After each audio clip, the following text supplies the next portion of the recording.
So I'm Jeff Lieberman, the director, writer of Squirm, Blue Sunshine, etc., etc. And I'm here, sitting here, trying to figure out, with inflation, how much was it to rent a video back in the day? And it comes out to $7.39 of today's, if you bring it back that day. If you don't bring it back that day, the late fee is $5.45. Right? Grand total is close to $15. So where the hell did they get off to call this show $2 late fee? That's not with inflation. With inflation, you should call the show the $7.39 late fee. Okay? That's number one. Number two, podcasting after dark is just another of the 10 billion podcasts that are out there. They couldn't think of a title. They said, oh, we're doing it at night. I got an idea. And that's birthed this incredible, everybody's talking about me and me. You guys talk about it. You will if you just tune in and see it. Okay? All right, you heard from Jeff Lieberman himself. I kind of feel like he was disgruntled a little bit, like he was angry with us. No, I'm joking. He was not. This is the Podcasting After Dark and $2 late fee crossover interview for 2025 with Jeff Lieberman. So guys, really quickly, you know Jeff Lieberman from the excellent insect attack movie Squirm and Just Before Dawn, as well as obviously Blue Sunshine, which we covered, and Remote Control, which we covered. Is a worm an insect? I don't know. I mean, it doesn't have legs. I guess I'm sure there's a term for that. All right, Jeff, we're going to get Jeff on the line and see. No, I'm joking. Probably Jeff's listening, so he'll clear it up for. We can look it up later. Whatever. Bottom line is, this interview's wild. Jeff talks about his movies, of course, but he also talks about a lot of other things, including having a really bad trip, which, wait till you guys get to that story. It is wild. We talk about his book, and I will reiterate it again. It is called Day of the Living Me, Adventures of a Subversive Cult Filmmaker from the Golden Age. You can get it from JeffLiebermanDirector.com. JeffLiebermanDirector.com. It's in our show notes. It's if you're watching the video, it'll pop up when Jeff mentions if we are going to flash it on the screen. Yeah, we flash it, Jeff. Don't worry. Everything's flashed. That sounded weird, but you get the point. Anyways, this has been a lot of fun. Crossover month every year with Corey is wonderful.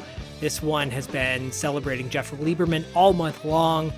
We're kind of wrap up at the end of the month with a Territory Marks episode that kind of has a connection to Jeff Lieberman. Yeah. Not really, but we're going to make it work. We had to reach for that one, but it should still be a lot of fun, just like the Blue Sunshine review was a lot of fun, and just like the Remote Control review with Grace was a lot of fun.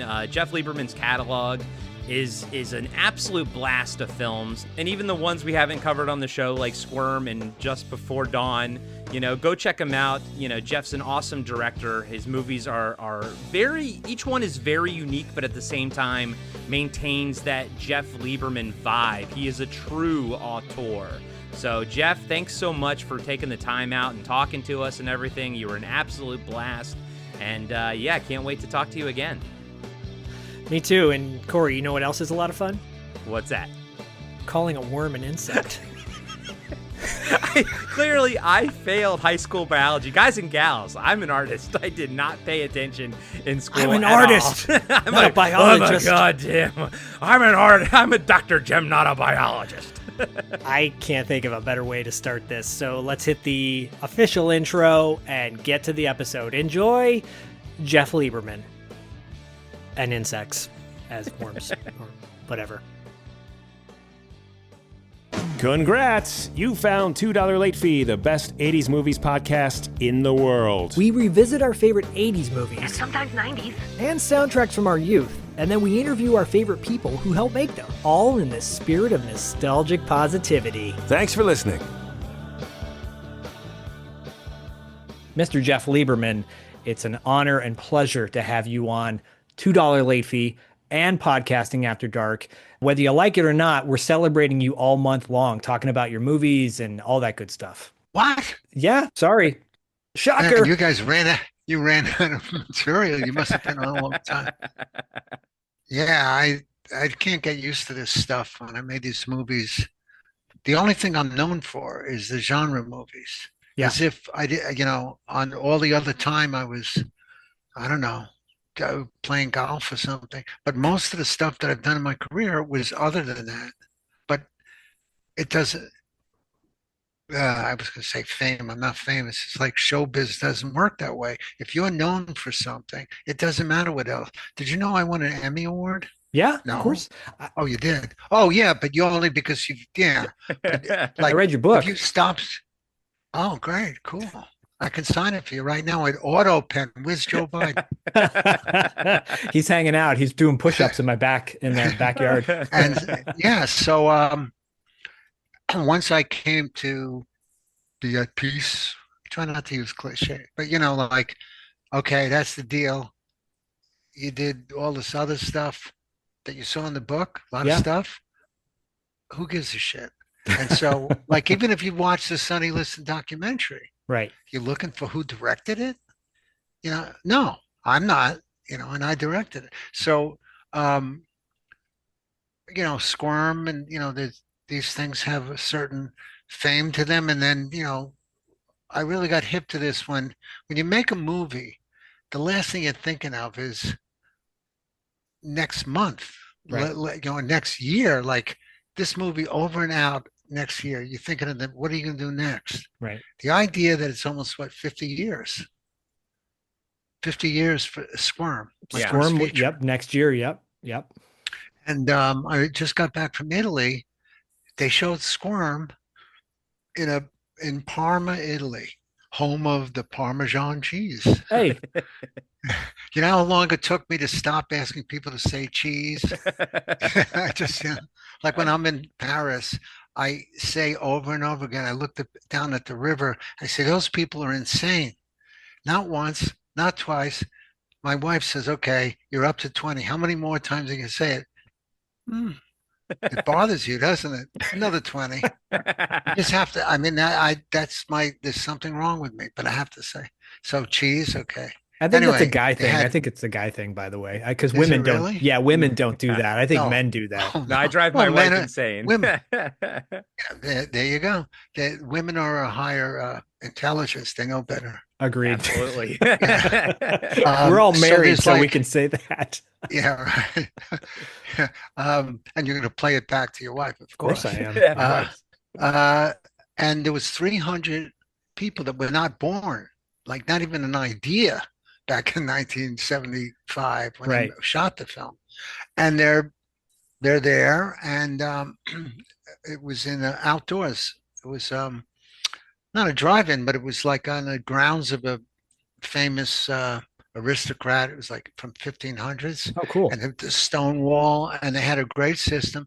But the kicker was the movie looked great, but it was dubbed in Italian. And not only, I don't know if you know anything about the 70s and 80s when they used to dub films as studio movies, you never got, they would send the like say in this case, MGM, Italy orders the movie. At that time it was AIP. Yeah.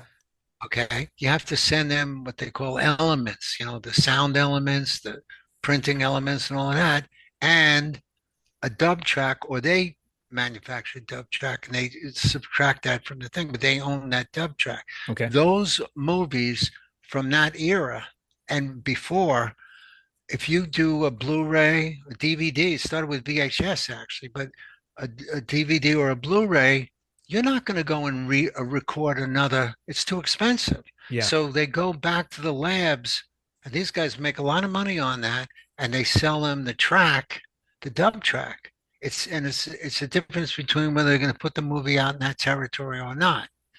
I'm watching this thing. Don Scardino was 22, and she was 22. The leads. They get somebody who sounds like what's the guy's name that doesn't drink Dos Equis or something? But Oh, Oh yeah. yeah, the when world's I yeah. Yeah. yeah, but when I do, he's like, Yeah. wait, we must go to the and Yeah. in Italian, it's so like here's the character talking, and here's this guy in front of badly mic. He's mic'd with no perspective. They didn't put perspective on it, Oh so no. it sounds like Oh, no. Mystery 2000, where Yeah. like you know that they're not in the movie and they're goofing on it. Only these people are doing the dialogue for the movie. I couldn't. I'm going like, how could you watch this? And I asked the guy that runs the thing. He says, this was his words. The normal people don't want to read subtitles. Yeah. The normal people. What he meant, I think, the proletariat is like only snobby people that are cinema people want to read the subtitles. That was, and he doesn't care one way or the other, but he wants to sell tickets. Right. So it was just, and then I have the little guy on my show say, yeah, but at least they're fucking watching it 50 years ago. Yeah. It's true. It's true. I always tend to think the other way. So yeah, the same goes for the other movies. And how did it play? How did Yeah. Swarm play for the audience? 50 years later. Most of them they already saw it, and if they didn't, I mean, it seemed to. See, I never go by how an audience reacts if I'm in the house. It doesn't just go for me. Here's the way, like a director, any director will tell you this. If your name comes up and the audience applauds, that's not an audience. It's not a real audience, unless you're Stanley Kubrick, or it's very rare that they're applauding the name of maybe Steven Spielberg. But Jeff Lieberman, if they're applauding, that means they're fans. Right. When I was at the Tribeca Film Festival, I went as soon as they applauded because it was a lot of the people I knew. It played 2 times, Satan's Little Helper. So the first audience, I literally told friends, look, I did a new movie. You don't have to come. I didn't want to say, please don't come. I didn't want them to come. Yeah. Because they're not real. I'm Right. seeing the movie for the first time with an audience. They're not an audience. And I said, I'm only sending you this so you don't say afterwards you didn't tell me about it, but don't, basically don't come. And they came anyway. And so half the audience was fake. As soon as my name, hey, bullshit. The second screening was civilians. Mm. Right? The civilians, they don't know me. And the other thing is, I made it a point that I'm not in the house during the movie. Yeah. So if they want to say something sucks, I want to know. Yeah. You want it raw. Right. Yeah. And so it's a funny thing. When I did Squirm, that was the first anything I ever had in front of a real audience. On a Friday night, it was playing in 50 theaters in New York. And nobody knew it was my first movie. So I had no fans, no nothing. And I got a bunch of friends. We all got stoned. And we go on. And I said, we've got to see this in like Times Square, like 47th Street. And this is at the beginning of, you guys are used to multiplexes. Yeah. You know how it started? They took the big theaters like RKO and they put a wall right down the middle. So in other words, it sucked. Both theaters instantly sucked because you could actually hear. It wasn't designed for that. They're made out of sheetrock. You can hear the movie next door. Right. I mean, if they had like Roller Coaster or Earthquake, your chair would be moving and you're watching a Woody Allen movie. And it's like, that's with it. But it was 1,800 seat houses to begin with. Wow. RKO, they were used, the Paramount. Yeah. So even cutting them in half, you had like 900 seats and it was sold out. I go there, sitting down, the lights are still on, people are still coming in. They start projecting it on the fucking curtain. Oh no. The big velvet curtain. Yeah, They don't give a shit to them. It's just another movie, right? Right. And I'm going like, I said, oh, and I started running up like I'm going to go to the projectionist. And I ran up there, and just as I got to the door to project, I said, are you fucking kidding me? First of all, it's playing in 50 theaters right now. Right. all over the metropolitan area. You're going to run around and make sure that everything, by the crawl at the beginning, Yeah. Yeah. the crawl was over the thing. And when the crawl was over, when they dimmed the lights and then opened up the curtain to the movie. So they played the whole first part of the movie that was crucial to see the thing over a lit up room and the curtains. Oh, That was like welcome to showbiz, kid. Right. That worked. here's your smack in the face. Yeah. And the other part of it was really cool. It was like maybe more than half black, the audience, because it's Times Square urban thing. They instantly rooted for Roger. Mm. They Yeah. said, "Kill that white bitch, kill that white motherfucker, that howdy doody red-haired motherfucker, honky." Yeah. And I'm going like, "Well, that's a different perspective that I didn't expect." You're like, that's And, not what I you know, intended, but okay. Yeah, and it was really fresh to me because I go, "Well, I could see that. Like they see themselves the underdog, and he's the white man, Yeah. and that's the stereotype. Yeah, racism is racism. You don't have to be white to be racist. Right. And this is a blatantly racist thing from their point of view to say, well, he's white, so fuck him and kill him. And they want every scene, get him, eat that motherfucker. He said, make him the worm face, make him the worm, all through the whole movie. And then they loved it. They loved it. So That's go hilarious. figure, guys. It was a violent summer storm. Millions of volts slashed the earth. There had been bad storms before, but this time there were changes. Little mother bit me. I never saw him bite like that. This was the night of the crawling terror. Squirrel.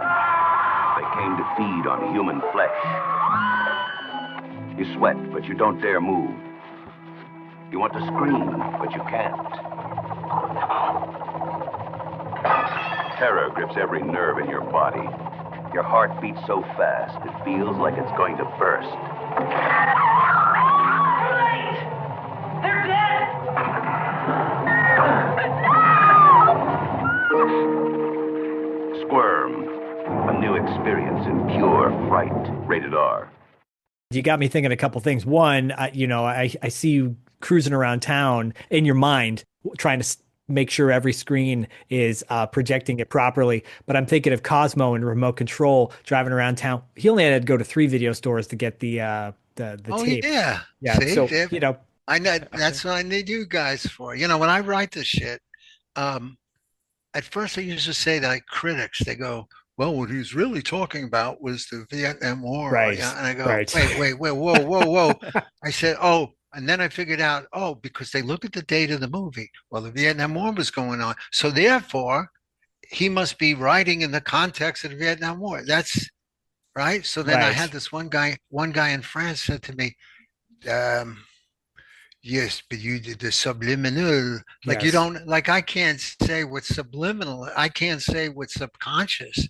All I know is the last thing I was thinking of writing Blue Sunshine was the fucking Vietnam War. Right. It was about drugs in America. It was all about America, 100% America, social thing, 60s, not the war, but drugs. Yeah, Right. That's MK it. Ultra stuff, like you said at the beginning of the 4K, which I gotta say, Jeff, I showed my wife the 4K last night. We watched Blue Sunshine. I had seen it before. I love this movie, and she had to get up today at 4 a.m. to go to work. And last night she's laying in bed, and I'm like, "Babe, you can't fall asleep." She's like, "No, the movie got me all riled up." So she couldn't sleep last night because of Blue Sunshine. And I was like, "Well, I'm going to tell Jeff that tomorrow." But she loved I it. don't She know how to loved it, feel. by the way. Yeah, well, that's great. That's great. And so, but she didn't get up. She didn't get up and go incoming like helicopters, No, like no. Vietnam. No. No, I mean that's the No. thing that you hit on in your book, which by the way, everybody, Day of the Living Me is the name of Jeff's book, and I'll put a link in our show notes so y'all can go out and order this physical copy because we believe in physical copies versus something on a digital form. I love it. I love your book, first of all, but second, you touch on that in the book about how hey, you're just making a movie. You're not trying to make an ecological, statement with Squirm or a feminist statement and Just Before Dawn. Like or in remote control. Well, we'll get to all that in a moment. But I love that. Do you think that people sometimes like overthink the hell out of these things? That was a rhetorical, they do. Yeah, it is. It And is. they go Sorry. in and they go in with a preconceived, no matter what you say. Right. Well, they can't be wrong. They can't say, well, you're the writer, you should know. No, then you don't need them, right? So they know more about you than you do. And there is one exception. I always forget his name. There's a British critic who Okay. was on to my fan early on. He's a very well-known guy. He did on a Squirm, somebody put out a Squirm 4K and had him interviewed. Okay. And he knew me better than me.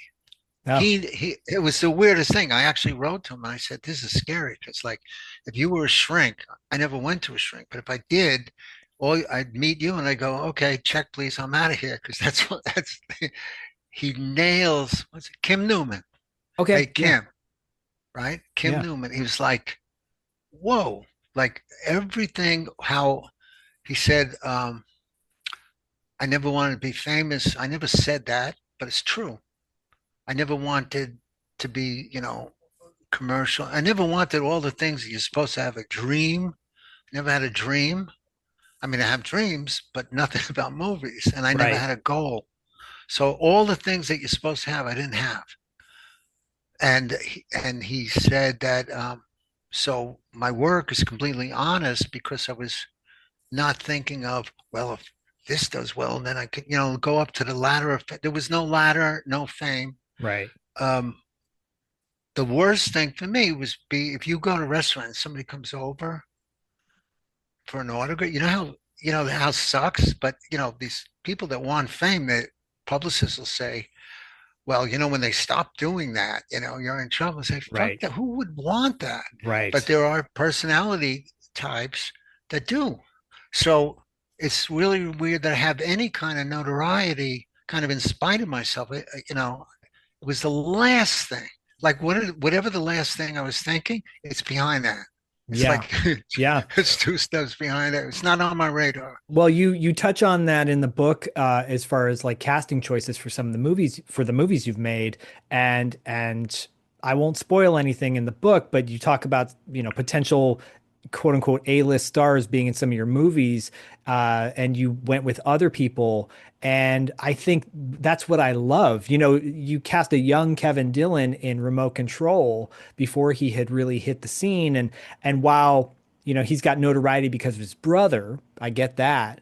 He Right. he has his own style of acting, his own like performance. He's not Matt Dillon when you see him on screen. We love him in The Blob. My brother heard a radio show in Florida. He did the blog right after he did Remote Control. Right, right. Kevin. Because yeah, And so what Kevin, he's wearing a black leather jacket. It's almost like the guy on the radio said, well, they basically took Kevin Dillon and said, don't change your wardrobe, just come over here and you're the same guy, only instead of going to, they said that, my brother showed me the radio show down in Florida because the guy was a big Kevin Dillon fan. And he says, so Kevin, come over and, you're going to aliens? No, now the alien is a blobby thing. Okay, Chief. Same. So if you watch the two movies, same guy. One's Yeah. called Cosmo and whatever the blob guy, I don't know. well, he's got a big mullet in The Blob, and I actually prefer his hairstyle in Remote Control. Oh, he did? Well, Yeah. everything else. But the black leather jacket he might have Yeah. taken from the movie and used in that movie. Yeah, but your movie, you made your movie before The Blob, obviously, Yeah. and Yeah. but your movie, you made it in '86, right? But it didn't come out till '88. Is that right? It Okay. came out, well, yeah, I made it 86 or 87. Okay. Something tells me, because when you say you make a movie, you start it and you finish it like 7, 8 months later. So there's Right. a bridge. Right. So it's hard to say, like, I know it's Squirm, we did November 75, but it came out the summer of 76. And that's Okay. really fast turnaround. It's usually Yeah, it more is. than that. Yeah. But Remote Control, And side note, Deborah Goodrich, I believe I might have mentioned this when we were corresponding offline. She had been on the show and we spoke about remote control very briefly. Deborah Goodrich obviously is a shining highlight to your film, which Corey and I both love. I think Remote Control it's is a great movie. it's one of those movies that I'm like, this movie plays so well in 2025 because we are so thirsty for nostalgia, especially 80s nostalgia. And it's so relevant in the sense that we're consumed by media now, and Yeah, you could influence. almost replace the VHS tape with a TikTok video and have a similar outcome. It came from beyond the stars, the ultimate weapon of human destruction. Mom, I'm on TV. The next videotape you watch could control your mind. It could possess your body. It could take your life. Remote control. Why did they pick home videos to destroy mankind? Cassettes don't destroy. People destroy. It's more than a movie. Remote control. You've been wondering how the movie ended, haven't you, Cosmo? You set me up!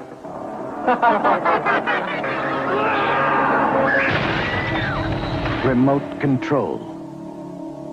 What you view can kill you. What I did, if you look at the, Blue Sunshine, there's nothing new for me, but I'm satirizing my own time while I'm living my time. Right. Like Blue Sunshine wasn't about the 60s. It was about people my age that were so-called, children of the 60s, making this weird transition to their parents' generation. That's what the movie was. And the same thing here. It's that when I was doing this, I was making like kind of a statement of that time, 1986 or 7, that I was saying, holy shit, there's something going on here. And they are calling it the video revolution, not me. Right. The home video invasion. Yeah. I took the word invasion. I go, oh, right up my alley. That's sci-fi 50s, always getting invaded by some unknown force, the blob. And so these things are invading us. Well, how could the things itself? I can't have video cassettes running around people's houses and choking them. Actually, you could with a tape, strangle. It can't be a beta. It would be like remote control meets Gremlins. I got to call Joe Dante. Yeah, get on it. Let's get on it. Come on, I'll call him up right now. And so it was a natural thing to me to say, well, here's something that didn't exist ever in people's houses. Like the television was the last thing that was new, and then the radio probably before that. Right. There's this thing that you buy, and it can play movies in your very own home, just like the dialogue I have. And so you go into a store and you're renting a thing that you really don't have any idea how it works. All you know is, holy shit, you never could play movie. You had to wait for the 8 o'clock movie, the 12 o'clock movie, the TV guy. Anytime I want, I could watch this thing. It was mind blowing. I mean, I was there, I saw it. And I was thinking, well, that all sounds good. What could be bad? It's an invasion. Invasions are not good. And then, boom, got the idea. And it was a very trippy thing to have a movie within a movie, to have the old movie have the same thing. And I've said, okay, you're already going over like 90% of the audience's head, and that's not good for money. Right. That's not a commercial thing to do. It's like, I'm not trying to be smarter. I'd rather have an accessible Freddy Krueger. I don't want to do Freddy Krueger, but I'm just saying that's everybody has nightmares, and there's a guy, he's real, boom, Right. This is a heady, you have to think a little. As a matter of fact, when we got the production going to get insurance, the insurance company didn't want to bond the movie. It's my 4th movie. Like, what's the problem? Oh, no, you're great. We think it's going to take you twice as long to shoot as you have in the budget. What? because he said, you're shooting two movies, the black and white movie. I go, no, no, no. I had to literally explain what you see in the script is the only things we're going to shoot. There is no black and white movie of Right. remote control of that. And boy, that went on for 2 hours because they had to sign off on a few $1,000,000. But nowadays, that's such that's so common, right, Corey? Like nowadays, Yeah, you could probably have like another movie just to have it and put it on the web or whatever. But actually, in remote control, one of my favorite things is the 1986 retro futuristic look of the 1950s that you guys came up with. And I'm always infinitely intrigued by the black and white movie in the movie of remote control.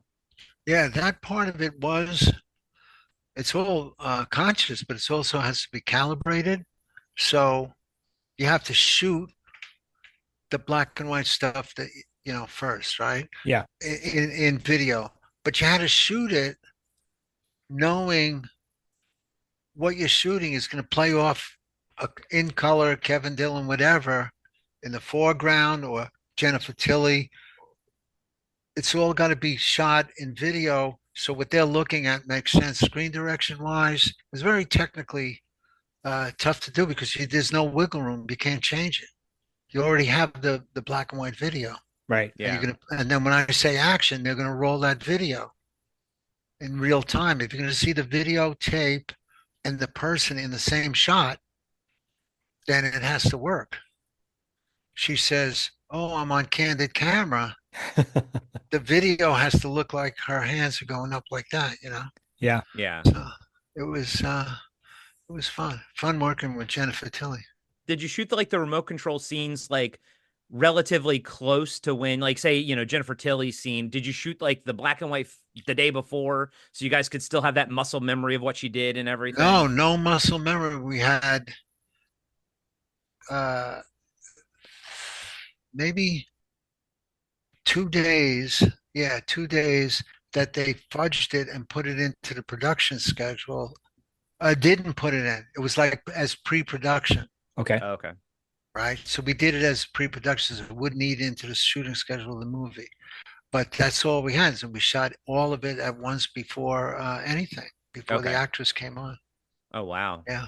It's such a great movie. It really is. It's so, and again, I said this earlier, it plays so well in 2025. I think, clearly I'm a huge, and Corey and I both, huge 80s nostalgia fans, and we both worked at video stores back in the day, so we can relate to those aspects. Oh, you did? Oh, yeah.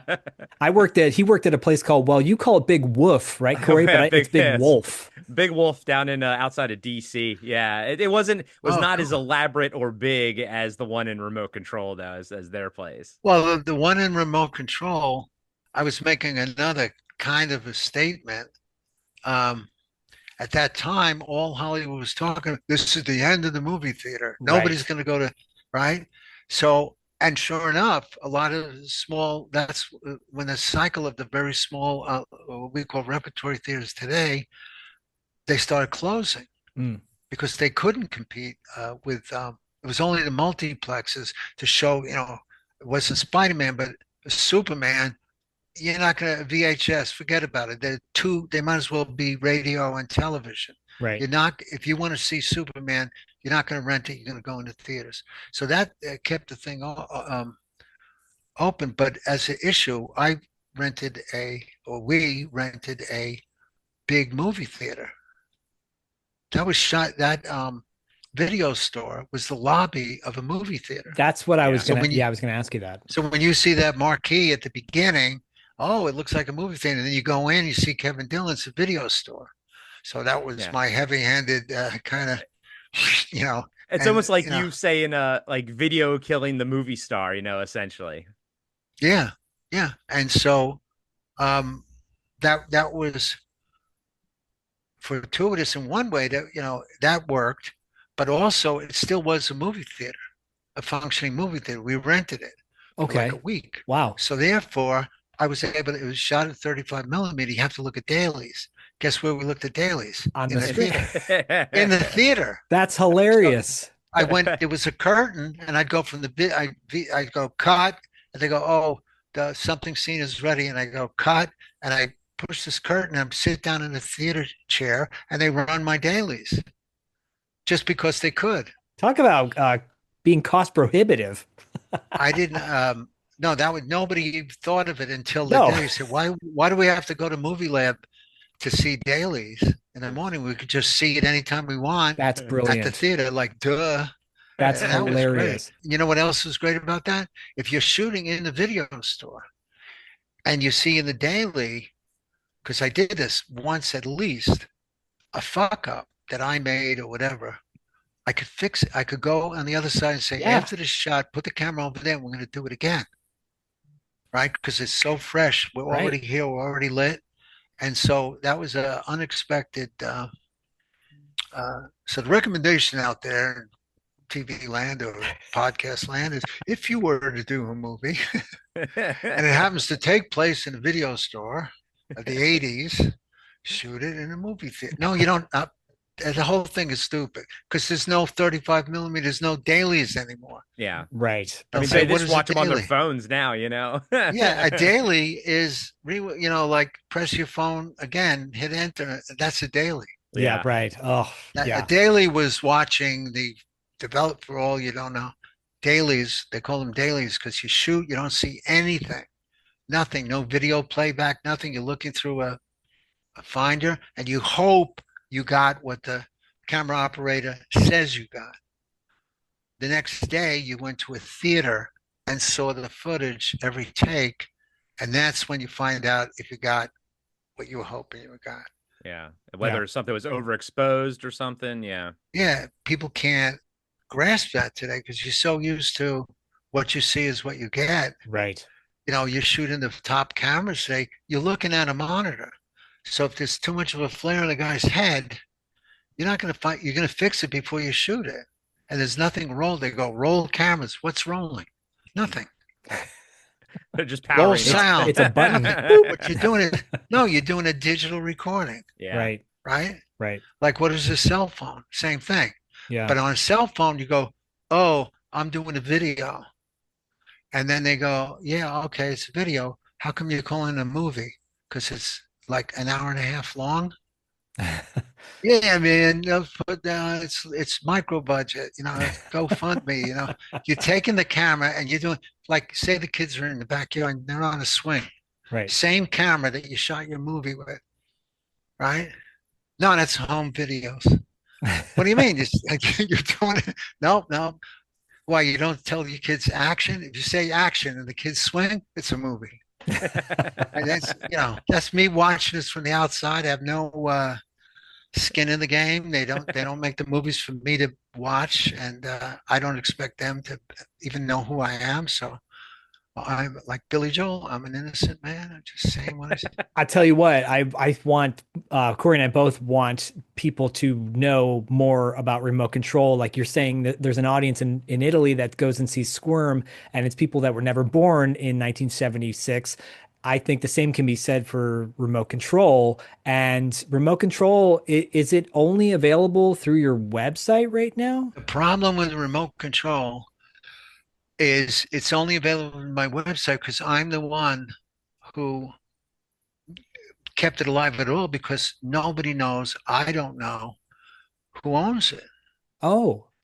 If I owned it, it would be on Sci-Fi Channel. I could sell it. I can't claim copyright if I don't have copyright. So what I figured is I'm going to put it out. The last big owner was Kuroko. Remember Kuroko? They put out Rambo and the Terminator. That was a big company. Yeah, when Total they went Recall. bankrupt. Yeah, exactly. They had all these things that they've gobbled up with all the money they were making, and one of them was remote control. Oh, among thousands of titles. Well, they went bankrupt. How do you track down who owns it? All I wanted to do is find out, because I have the negative and I'm also synonymous with the movie. So let's make a deal. Right. It hadn't been seen since VHS. There was no DVD. No. Ever. It was just VHS.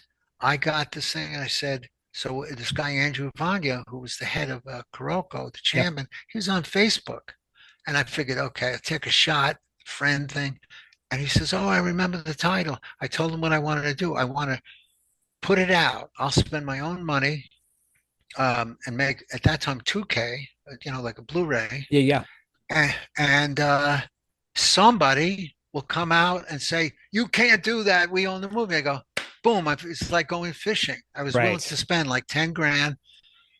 Okay, I couldn't find them, but they came to me by trying to sue me or whatever. That was my idea, and then we can make a deal, right? Because Yeah. they don't know, they're not doing anything with the title. Yeah. And I did that, put it out, my website. Initially, it sold like I had to do a second print, not a word from anybody. And I've had Okay. major video companies look for me. I'm still looking to find because I can't make. I agree with you that the film was, for good or bad, and for money wise, it's really bad to be way ahead of your time Yeah. because it satirizes that time. Right. That's what happened with Blue Sunshine. Right. People go, yeah, this nails the hypocrisy of the baby. They didn't say that when the movie because they were those they were them. Right. The same thing with this. That now it's stylized. I'd stylize it for a reason. Right. And they well, I've been to the mall and the kids don't dress like that. I hear this shit. It's like, come on. They do. Oh, now. I didn't know that. And so now when they look back, because they look at the high school yearbooks, whatever, they go, "Oh, she has the same hairdo or whatever." Right. It's stylization of that time, Yes. an exaggeration of the home video thing, obviously, and you don't think of nostalgia at the time. You have to look back to be nostalgic, and it's huge in that respect because people stop the movie, go, "Oh, Teen Wolf." They look at the all the different the posters, films that are on.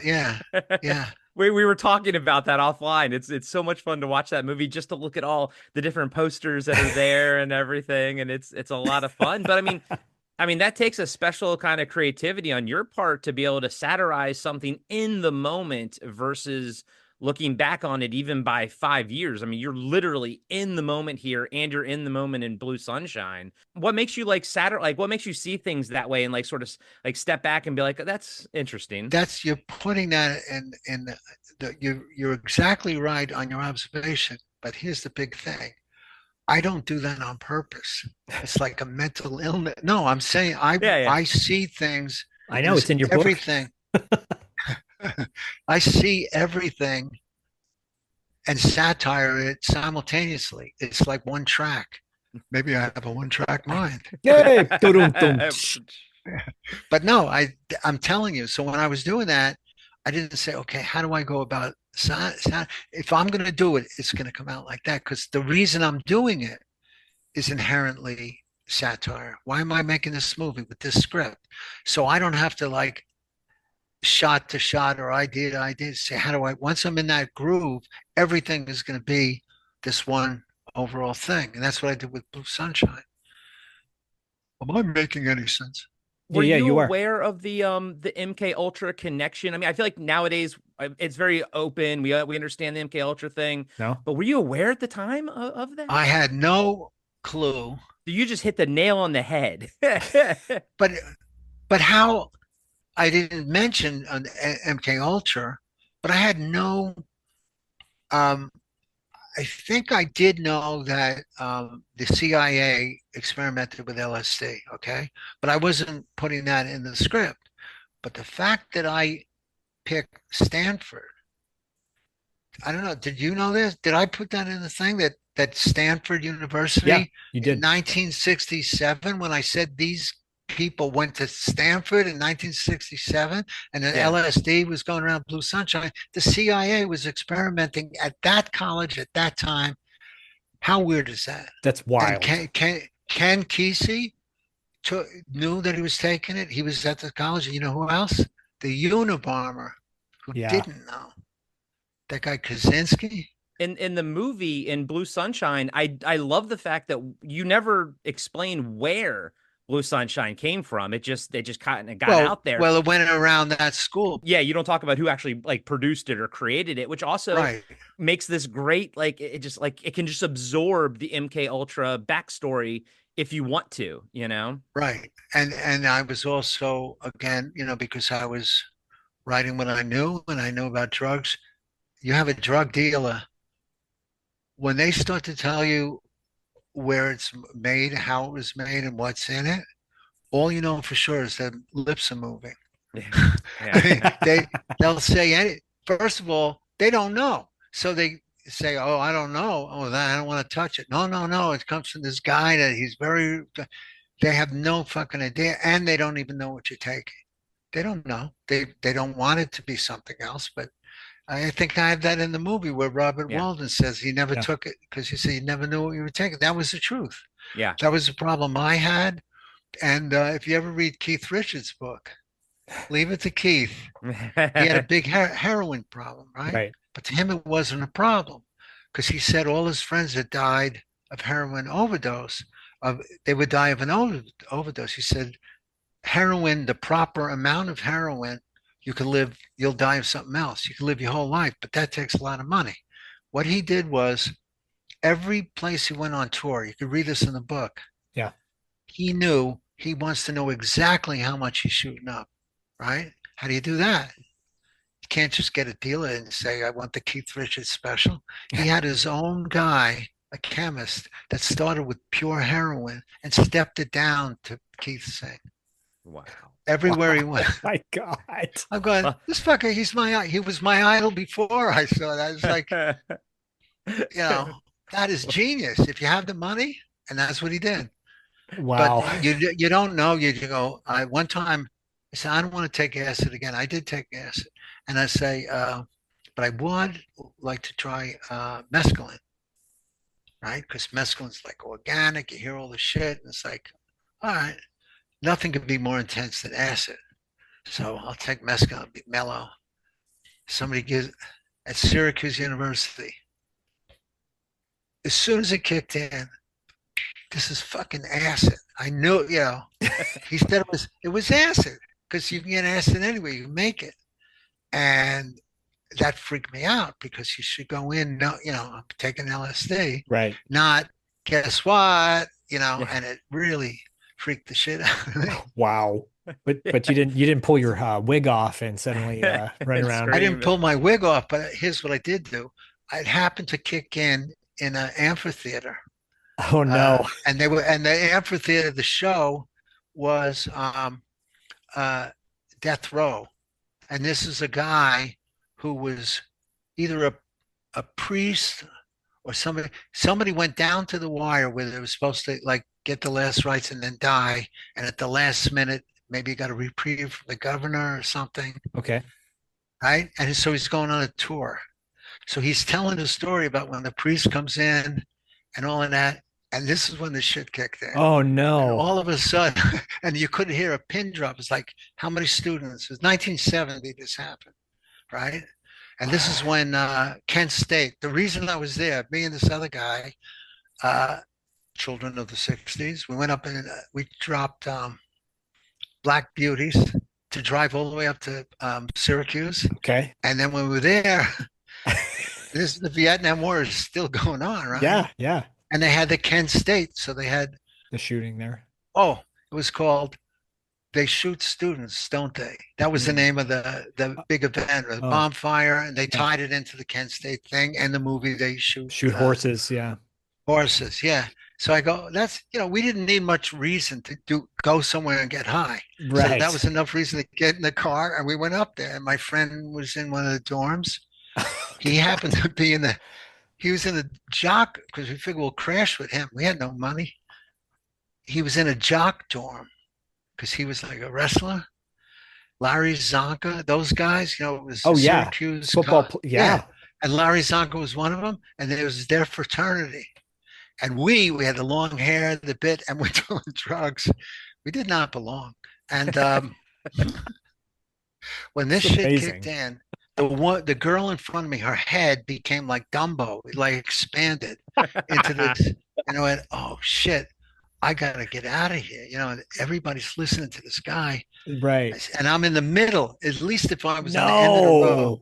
I was in the. I had to do, pardon me, excuse me, and like made a big. The guy stopped talking. Oh Hey, no. come on, sit down, sit down. You know, and all I knew is I gotta get out. Oh And then I no. get onto the stairs. This is a good anti-drug commercial. I get on the stairs to go up to the exit, and it was in my mind, it was an escalator where I was going up the down escalator. So all I'm doing is like I'm not getting anywhere, you know. Wow. and then, and so finally, I went out to the quad, you know, and I'm running, and then I pictured my brain and my skull, and I said, "You can run. What are you running from? This is coming along with you. It's not, you can't like, you know, Can't outrun it. you're out of here and your brain is, the stone thing is over there. I'm over there. No, it's coming with you." And as soon as I visualize that, I slow down, slow down. That's reality, Yeah. right? You're running away from reality. This is reality. And it calmed me down. I sat down. It was the greatest fucking trip after that. It was unbelievable. Oh I my talked to, God. I literally, I know how crazy people when they say stuff. I don't say it happened. I talked to trees, Mm. and not only that, they talked to me. Now I'm looking at the trees. Did you ever see the Never Ending Story that I wrote? Yeah, the Bark third Troll? one. Yeah, yeah. This was before, way, way before any Never Ending Story thing. Falcor's back! I'm gonna have to go to the human world. They're gonna need my help. Me come too. Okay, son, let's help the humans. The Never-Ending Story 3, an all-new adventure as the creatures of Fantasia come to our world. The Nasties must have the never-ending story. Maybe we could make a few things happen to him. This is crazy. The Henson creatures get the world in an uproar. Yo, Empress! Check it out, Wilma. I'm the new keeper of the book. This is my story, and I'm not gonna let it happen. Jason James Richter's A Fabulous New Adventure, The Never-Ending Story 3. Coming soon to theaters everywhere. I saw like a knothole was the mouth, and you know, and big, and this giant. He was like the king, and they introduced me. And so I said, "Guys, I'm talking." I said, "Hold it right there. I want to get my friend." Right? Because I went there with this other guy. I go out there. You ever see these rockets that you pump up with the water? Yeah. Yeah. Oh yeah. You know, he was doing that with two strange kids. I mean, you do that today, you can go right to jail. You know, he's sitting there shooting off, and their parents weren't there. And I pulled them away from that. I said, "You got to meet my friends in the woods." Probably saved his life. Wow. And I introduced him to the trees, and immediately he saw what I saw, his power of suggestion. Right. We had right. this whole, I wish I had a video of it, you know, I could show it at mental institutions, the thin line. And it was great. It was so when I was writing the Never Ending Story, I tapped into that. Of course you did. That same thing. That's why, you know, I don't know, say, where do I get my ideas from? Well, you never know when something's going to happen. And then I just do it my way and whatever. I was going to ask you if you offered the tree some of your Oreos, because that's a hilarious part in your book, by the way, when you're talking about being at Woodstock, and like, good thing you weren't at Woodstock tripping on that. Yeah. Well, the thing about the Orioles, what I should have done, you see, when we were there, it was like nobody thought, you didn't think, oh, this is going to be an event they're going to talk like Squirm, you know? Yeah. It's muddy, and it basically sucked. I mean, it was like the sound, you know, we were all the way up because we didn't want to be where, you know, just sitting there, and we had the tents, so we're up. And there was a thing called be-ins at that time. It started in San Francisco. What is a be-in? You just go, somebody says, there's a be-in at 8 o'clock at the big lawn or something. If enough people go there, it becomes an art, it becomes an event, it becomes a happening. Yeah, that makes sense. So the first be-in that I went to was in Central Park in the Sheep Meadow, and there was over 100,000 people. Holy crap. Because when I was at the School of Visual Arts, somebody says, "Hey man, there's a bee in Central Park on Sunday, man. It's 1 o'clock. Be there. I go, be where? What? So then what? Like, who's playing? No, that's the idea. You just be there. And enough people were there. Yeah. It was on all the news stations. They try to explain because there's no event. Right. That's the event. Yeah. It's like an Andy Warhol concept. Totally. And so I was used to that. So the fact that it was like a be-in with music stars, it wasn't that, to me. I only went because my girlfriend wanted to go. I mean, that's what most dudes would do it anyways, let's be honest. Yeah. Been there, done that. And then if I was not with, if I didn't have a girlfriend, I probably would have gone with some guy because there's going to be girls all over the place jumping in the lake naked. I mean, come on, that accounts for half. Every single guy that went there, that's why they went. Right. Do the math. Right. And I don't want to reveal what happens in the book because what kind of gets you there, the other motivation with your buddy and his scheme, yacht scheme. I don't want to give that away because I think everyone should read this. By the way, it's a really short book. It's like less than 200 pages. This is so well written. It's so easy to read. I blazed through this thing in like a day or less. And good toilet reading. It is perfect toilet reading. It got me off my phone. Two chapters per flush. Yeah, pretty much. No, like it got me off my phone. And for someone who, that for better or worse, it's a product of the environment we live in now, especially Corey and I being podcasters and in social media and blah, blah, blah. Being able to step away from your phone and read a physical book, it's like, it was a powerful thing. And I'm like, this is damn entertaining. You can get it on Amazon, no right? Problem. But I can't sign it. The only way I could sign it, that's another reason I have the website. If you buy it from me, I buy them, author's copies, only because if they buy it from me, I could personalize it. If it's Amazon, I never see it. They print it and it goes out. And the only way I could ever sign it is if they come to some show, and I'm signing autograph. So it makes sense. If you care about me signing it, if you don't give a shit, then get it on Amazon. I'm going to order remote control right after we get offline on this conversation. I swear, because I don't want anybody, I want to get it now and have you personalize. Oh, that's the other thing. That if you buy remote control, now I changed it, either off eBay or my website, I sign it. Okay. But I think it's cheaper on my website than eBay. I'm not going on eBay, but I want you to personalize it to me. No, but if you go on my website, you can get the book and you can get the remote control. That's the only reason I have the website, and then I could sign them both. I think it's beautiful that you're doing that. I have to ask you this question. Wait, you didn't put up the. You know how they do it in like the 800 number? You didn't put up the website. Oh, I'm going to. Oh, yeah. We'll have it. Yeah. And we'll have the links to your website and everything in all the show notes and everything like that. All going to be there. It's all going to be there. My hair is getting really big right now. And I'm looking at Zalman King and Blue Sunshine. And I'm like, that guy has a freaking head of hair that Michael Douglas would dream about back in the 1970s. Doesn't he look like a Sean Penn? Yeah, yes. He's like my wife Penn said and Michael that Douglas last night. My wife said that last night. The younger Sean. Sean. Yeah, like Bad Boys. Bad Boys. Sean. Hair. Yeah. Did you ever hear the words "Blue Sunshine" back in school? I remember. Blue Sunshine.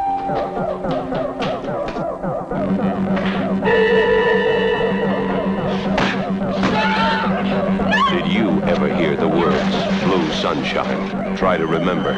Your life may depend on it. Blue Sunshine, rated R. What a trip, Zalman King. Like, I didn't know who Zalman King was other than Red Shoe Diaries and when I saw Blue Sunshine. Yeah, that was after, yeah. And Wild Orchid. As a matter of fact, when I saw Zalman, when he did that, I dropped by. He had his own studio. He was knocking these things out. Yeah. And I go down and he says, you should direct one of these things. Well, yeah, okay. Yeah. And he says, so then I came down, he says, I got one for you to direct. And he starts to walk. We're walking in the sets. He had all the sets for like the next ones, and all in one warehouse. And he says to me, Well, the basic thing is whatever he gave me, like the plot line of the Red Shoe story, like a Yes. half hour. I don't know. Yeah. And right then, before we ever got to the sets, I made a remark like how I would do it, which would be for comedy, satire. And he turns around and goes, I guess you won't be directing. Oh. Like I talked my way out of I can't do no. that. I mean, how could I do that? You know, I was like, I'm glad you didn't do that. I'm glad you didn't. no, do but that. how could I do it from his point of view? You'd have to be nuts to have me do it. Right. You know, Right. I can't do that on face value, you know, like, no, breathe harder, you know, stop breathing, turn red. I mean, you could have maybe had David Duchovny in a scene, but whatever, who cares at this point? So do you know, by the way, it's not like I don't have a background in porn, because I do. No, I know. I read it in the it's hilarious. And you go into Joe. Did I put this in the book? I know I put about Joe and the Inga and the Swedish movies. Yeah. That was my first introduction. They weren't porn, they was softcore. Softcore. Here's the thing. Yeah. When I was doing, I think it was Blue Sunshine, but it was in Movie Lab on Broadway. Magno Sound, where everybody, Brian De Palma, everybody in New York, oh wow, did their post-production and mixing in that building. And they used Magno Sound. But there was somebody in the booth doing an outright porn film. They were doing the ADR. That's audio, you know, the post-production where you're dubbing. It's dubbing. Corey's face. So they're doing it, and they're dubbing in the worst dialogue, like, oh, let's see the kitchen, you know, and they go in the kitchen, throws her over. So then it gets to the fucking scene. I said to the guy, look, I know it's 15 minutes we're coming, we're doing our show. Could I go in the booth and do the fucking sound effects? And he goes, sure, if you could do it. I go, oh man. I go in and wait, here's my mic. I go. And I try to sync it. Like, sync it. And I nailed it. I can go again, you know. No, I can go again. But I didn't get the name of the freaking movie, because I would have loved to see my work, you know. Go to 42nd Street. Yep, that was me.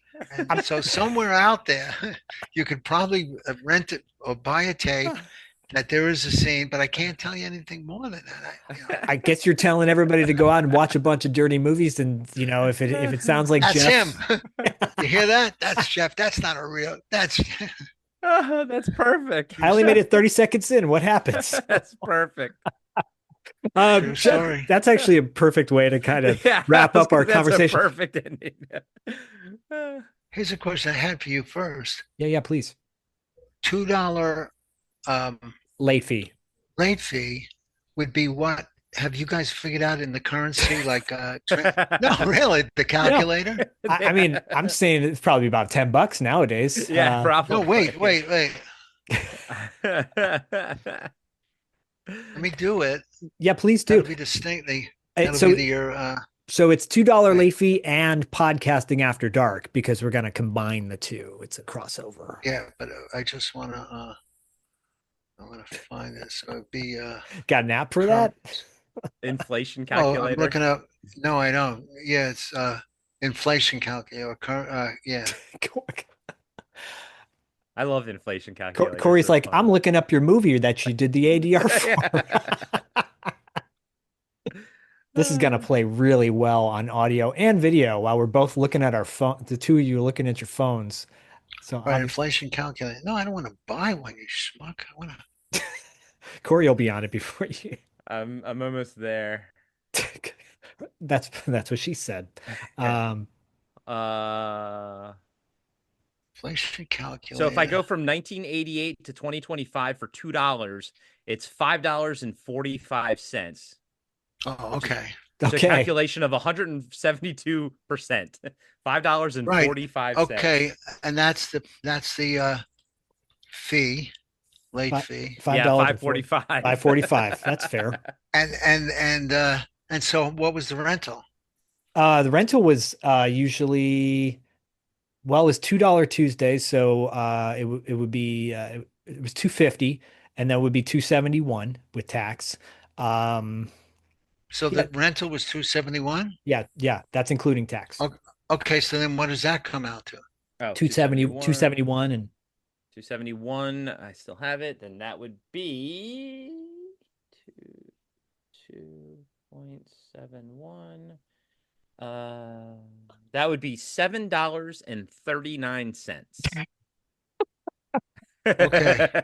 Did You not gotta keep all this in the video version. I'm keeping it all in doing for math with Jeff Lieberman. So the thing is that if you rent it and you're 1 day late, you're looking at 13, almost $14. Yeah, it's of today's money. Yeah, about $14. Yep. You could buy a movie. Why did we think it was cheap? Why? You know what I mean? Because we were morons. I mean, inflation thing. I always have to explain to you. You don't understand. It's the same buying power. Yeah, it's $2. the same. Like, yeah, it's the same Hershey weight. bar. Yeah. And so that's pretty much not so cheap to go. I mean, try to rent if you're going to rent. Well, wait a second. This could be all figured out. When you stream on Amazon, they say streaming fee. What do they get? Pay-per-view. Oh yeah, they get a percentage of it. Yeah, right, probably right. 10%. No, how much money? It's like $7. Well, the movies are like $3.99 or something like that. If you want to stream a movie, How much? It's about Like $3.99, Yeah. $4. Even the big movies when they first come out on Yeah.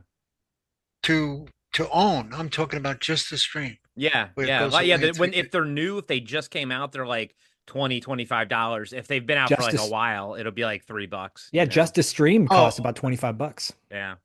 Okay, so then that's just they're to rent actually it.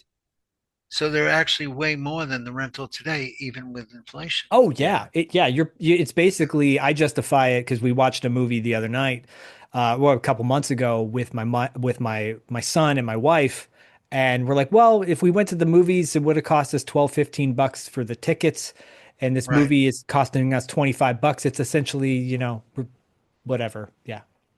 And you can pause it and pee. Well, so well, you got a deal back then. I take it back. You got a real good deal. Got a real But deal. there was no reference. I mean, I remember that you had certain titles. It was $100 if you lost it. Oh yeah. You lost a videotape. That was like really serious shit. Yeah, I remember my stepdad bought Heavy Metal on VHS when it first came out, and it was like $100 or something. Yeah. Yeah, because people would buy them and just thought nothing of it until they and also the 4:3 and the resolution 450 dots. It's the worst. Yeah. Yeah, it's unbelievable that they would have settled for anything because the movie shot in 35 millimeter, which is like 8K, in digital terms. Yeah. And it's colored and it's in 16:9 format for the theaters. You're going to everything you could do to fuck it up, to put it on a video, and it was still okay. Oh, it's still a movie. Right. Yep. Right. I couldn't watch, just before dawn. You watch is like all you saw was like teeth. Yeah. At night. It was like the worst, and seen in a square box. But that's how people got introduced to all these movies. Right. I mean, think about it. Like I said, he paid $100 for Heavy Metal in 1980, whatever, when it came out on VHS. I have it on 4K, and I paid $25 for it, and I'm getting a resolution that is insane. Yeah.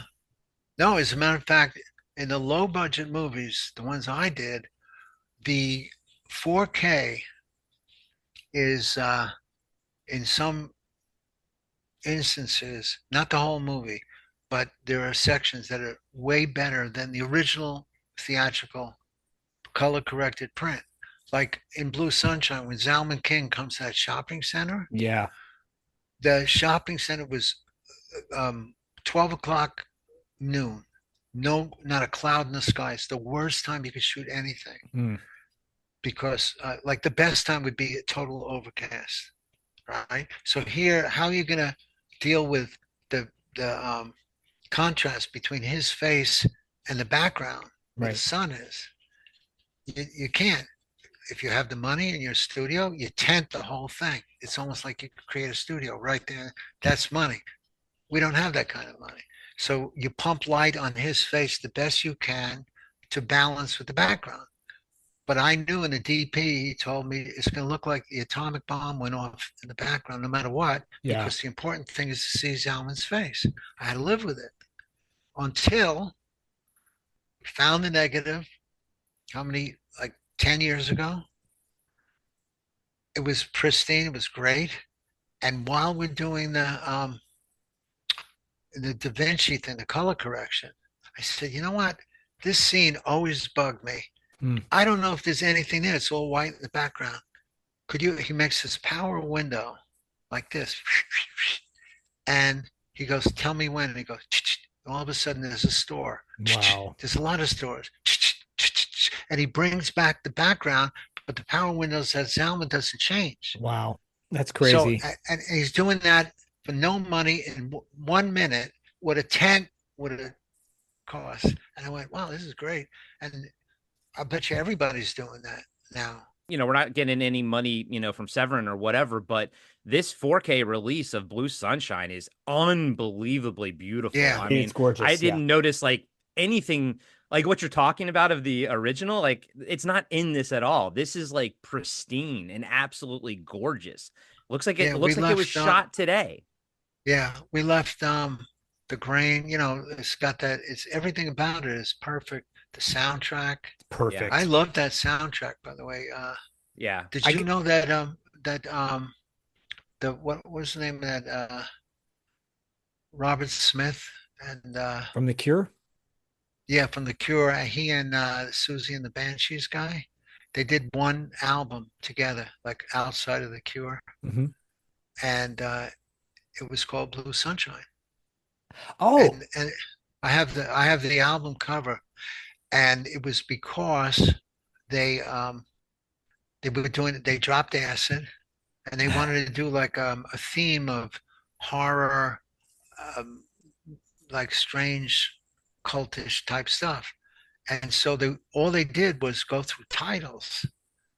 And Blue Sunshine, from what I know, you know, I can't say they saw the movie or they didn't see the movie, because the only thing I've read, I don't know that, is that they said, oh, this is a great, I thought it was a great name for a movie. I made it up. It's a great name for, and one of the cuts on the album is Blue Sunshine. Oh, nice. And I know, and the other thing about Blue Sunshine was after I did it, the disco, you know, again, I got a disco scene in there before the disco broke. It was before Saturday Night Fever. Right. And, but I knew it was coming. And so I worked that in. This is a radical difference from the 60s, right? And did I already say, you know, I do a lot of podcasts and I said this stuff. I don't want to like. It's okay. As long as it's with us, it's never been said before. yeah, I guess so. So I do the movie and the disco thing. And I only did the disco thing for the reason I just said, is that to show the contrast. They didn't know what a disco was. So the place we shot, it was a country western bar with sawdust. Yeah. You know, they had to clean it all up. I explained to the art director, he didn't know what I was talking about, the disco booth. Yeah, the booth, plexiglass. Yeah. And to get extras that owned a sport jacket and a tie, and the girls, none of them. We had to spend money we didn't have to buy them. All they had was jeans and tank tops. They were still, it was a cusp over the 60s was still the thing. Yeah. It was disco that totally changed everything. I had that in the movie, and 2 years later or something, after Saturday Night Fever, somebody says, you know, down at CBGB's, down on the Bowery, and that's where the punk was starting to happen. Right. They're playing your movie at CBGB's. That was like the hottest, the Mud Club, CBGB's. Yeah. I said, what? You're nuts. How could they? I know you can't play a movie. I go down there, and he said they do it every night. they had all these TV sets back then. There was no monitors like flat screen. They were actual TV sets, and they used to show visuals like Andy Warhol art or whatever. Yeah. They showed the disco scene in Blue Sunshine on a loop That's over awesome. and over and over without any sound, because that's the only time I saw the Ramones. The Ramones were playing. I didn't know who they were. And there's the guy and freaking out and disco, and they're all doing a disco blue. And okay, so I asked the guy sitting there, I said, what's up with this, this thing with the television? And he says, this guy, Jeff Lieberman, he made a statement that disco sucks, man. Like I was their champion. I'm thinking, well, that's kind of not true. I didn't make any statement. I didn't make any. That's exactly what I was talking about. Right at the beginning. You have to find out. Like people will tell you what you did, right? But you don't. I wasn't doing that. I was trying to show the contrast between the two. If I wanted to be nasty to the guys, go, let me get this straight. I saw the movie, and he's not reacting and freaking out because it's disco. It's the loud music. It could have been fucking church music. It could have been Mozart. It could have been country western. Yeah. But right. But I figured, don't go there. Just take it as, I'm genius. Yeah. Just pat yourself on the back and move on. Take it as a genius. Right. I was the guy that made Disco Sucks. They attributed it to me. And they really did. I mean, it's so weird. I have a card from when I was living in Detroit from a radio station there called Riff, WRIF radio. And they did a Disco Sucks card, and they had a big, they had these events, right? For people that don't know, back in the late 70s, early 80s, there was this big backlash to disco, and they're blowing up records, right, in this baseball park. Right. And I believe they were doing it at Tiger Stadium in Detroit as well. And they gave out these cards. I still have it. It's a gold card, and it says Disco Sucks, honorary member of the Anti-Disco League or something like that. I'm like, I kind of like disco though. I like all music. Don't get me wrong. Listen, the Bee Gees, it was so Bee Gees are amazing. They're amazing. Amazing, and to put them down, and the writing. I mean, it was great. It's so great. Nights on Broadway is brilliant. That's my favorite Bee Gees song of all time. Nights on Broadway. Yeah. Just one last thing. That I'm cutting Blue Sunshine right in the editing room, and my agent, he's thinking again. Okay, next. What am I gonna do next? And they said, he says that there's somebody that wrote an article in New York Magazine called Saturday Night Forever. That was the article. And this young guy, 26 years old, optioned the story. And he got, I guess, Robert Stigwood to put up the money they can make a movie. Yeah. And starring John Travolta. I was the only one on the planet Earth that had on film a disco scene, because it didn't happen yet. It happened because of Saturday Night Fever. Yeah. So I'm like front running in something that I have no idea. Nothing. And so I'm front row. So the guy gets on the phone with me. He's a well-known, he's the producer of it. And he says, he wants to see, like, my editor could cut the disco scenes really quick and show it to them. And the disco scenes, and so I said to him, okay, cool. And he says, and we already have the music to the movie. I said, wait, is this animation? And I said, how can you have the music? And I'm giving him, you do the movie and then you score it. You don't do the movie to an already existing music score. Right. And nobody ever did, right? And he canceled. He said, I don't think I could work with Jeff. And I'm thinking, well, fuck him. So I'm thinking, fuck him. He's going to make like the worst movie. If you're going to do it with music, you're going to play the music during the scenes. Then this guy I know, Stewie Adler, I think his name. I knew guys that worked on the crew of Saturday Night. And he says, I'm working on this movie, and the music. He says, we're holding the light stands and going, I went, oh shit. No. He said, It's the most contagious. Everybody on the crew was dancing during the movie. And I went, fuck, you blew another one. Oh, man. I was going to ask you about the music and remote control, like the incidental background songs. Yeah, like, well, that was, he used a theremin. Okay. You know what a theremin is? Yeah. I mean, he actually, Peter Bernstein, used the theremin. I mean, the theremin's weird because it has no strings. You put your hands through it's wild. So cool. Yeah, and that's where, because that was what they used for the old all the 60s 50s sci-fi movies used theremins. So great. So great. Right? So then I said to Peter, okay, that becomes a motif for the real score of the movie we're watching with Kevin Dillon. Right. So you don't have two separate things, and they pretty skillfully pulled that off. Yeah. Oh no. That's what I think one of the things that works so well about remote control is that it's also a love letter to 50s sci-fi cinema as much as it is a satire of 80s VHS culture. Right. And I love your little nod you have on the TV screen. You can see Blue Sunshine playing at the video store. I love that. Jeff, thank you so much for joining us. Thank you so much. It was fun. Let's get a remote control screening out in LA. I screened remote control at the New Beverly? Oh, nice.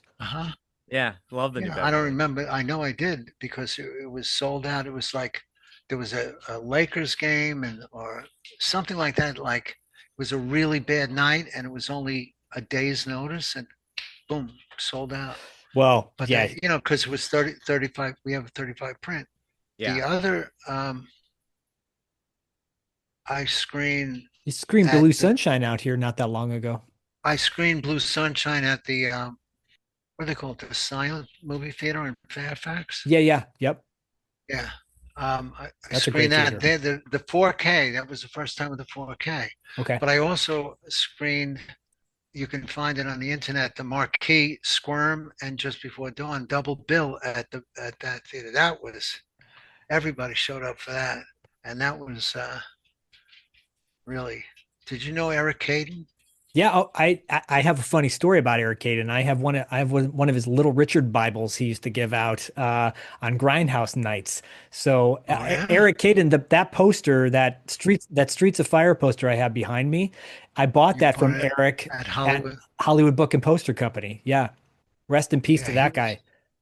Yeah, I know, it's a shame. I love that guy, but he was the host. Oh, he was the host that night. Awesome. Oh, cool. It was really. All the, like Neil Marshall was there and Mick Garris. Wow, cool. And I told them, ask me the most asinine questions, and of they course. did. Yeah. Oh, you asked them to tell. Okay, that's funny. Yeah. Well, I tell you what, next time you're out in LA, I'll have a stack of Oreos and we can have a fun conversation. The three of I'll us. trade you. Yeah. Okay, sounds good. Jeff, thank you so much for coming on the Jeff, show. So much. It was fun. You guys know your shit. Yeah, thank you Thanks, for buddy. saying that. When I'm bored, it sucks. You know what I'm saying? Trust me, I've heard those podcasts. And when I'm not bored, it's more entertaining. Like, can you imagine me writing that book and being bored with my own shit? No. John Landis loves that book, and so does Waters. I can see why. Good. And you've got John Waters in there on the screen. Yeah. That's him. I love it. Thank you, Jeff. Until the next time. Man. All right. Take care. Take care. We'll see you later, buddy. Bye. Bye.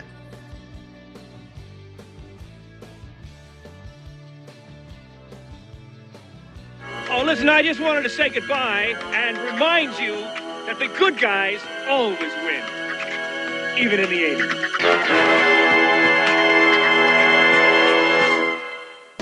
All right, thanks so much for listening. We really appreciate it. Don't forget to subscribe and give us a 5-star rating? Don't forget to subscribe and give us a 5-star rating on iTunes. Don't forget to subscribe and leave us a 5-star rating on iTunes. If you listen to us on Spotify, that's great too. And you can find us on the internet. Don't forget to check out our website at $2latefee.com and follow us on Instagram and Facebook at $2 Late Fee Podcast. We'll see you next time. We did it.